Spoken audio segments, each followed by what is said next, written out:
എനിക്ക് കല്യാണം വേണ്ട. അമ്മേ, ഇതിൽ കൂടുതലൊന്നും സംസാരിക്കാനില്ല. മാനസ എനിക്ക് വിവാഹം ചെയ്യാൻ പറ്റില്ല. ഈ കല്യാണം ക്യാൻസൽ ചെയ്യണം. മോനെ, നിന്റെ മനസ്സിൽ മറ്റാരെങ്കിലും ഉണ്ടോ?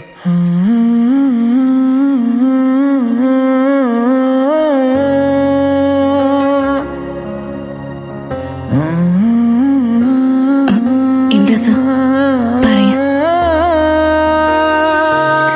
എനിക്ക് മോനെ,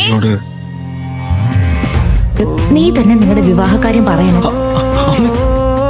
ഞാനും മാനസായിട്ടുള്ള കല്യാണത്തിന് പൂർണ്ണ സമ്മതം മൂളുന്നു.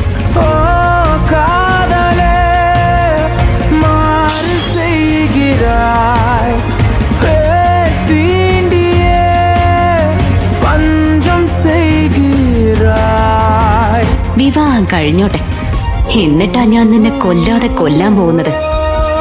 അനുഭവിക്കാൻ തയ്യാറായിരുന്നു.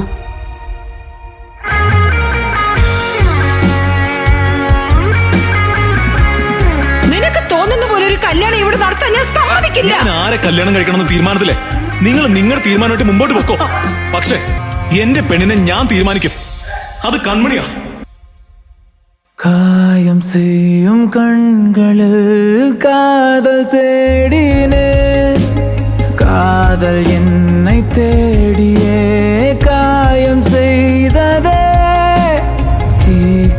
ഭഗവാനെ സാക്ഷിയാക്കി ഞാൻ കെട്ടിയ താലി തൊട്ട് ഞാൻ നിന്നോട് പറയാ, നീ എന്റെ പെണ്ണാ. മറന്നേക്കണം സാറിന്. പിരിയാൻ വേണ്ടി കണ്ടുമുട്ടിയവരെ നമ്മൾ നാളെ എന്റെ വിവാഹമാണ്. என்னை போல காதல் செய்யும் காதல் வீரன் இல்லை பாரடி. அவ கூட 100 வருஷம் வாழணும்ல, ஒரே ஒரு நாள் வாழ்ந்திருந்தா கூட ஒரு யுகம் வாழ்ந்த திருப்தி எனக்கு இருந்திருக்கும்.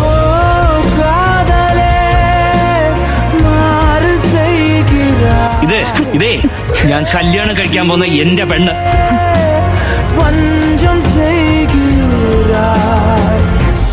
പ്ലീസ് വരും, കൺമണി എനിക്ക് വിട്ടുതരണം.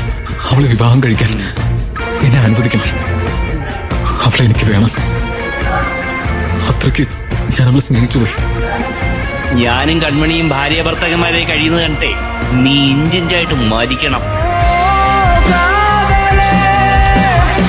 എന്റെ സ്നേഹം കൺമണിക്കൊപ്പം ഉണ്ടാവും. ஏன்னா காதல்னா என்னன்னு தெரிஞ்சு காதலிச்ச கடைசி ஜெனரேஷன் நம்மளாதான். ஒருத்தர் மேல நம்ம அவ்வளவு வெறுப்பு காமிச்சோம், அவங்கனால நம்ம மேல அன்பு காட்ட முடியுமா? நம்ம ஒருத்தர் உண்மையா லவ் பண்ணா முடியும்.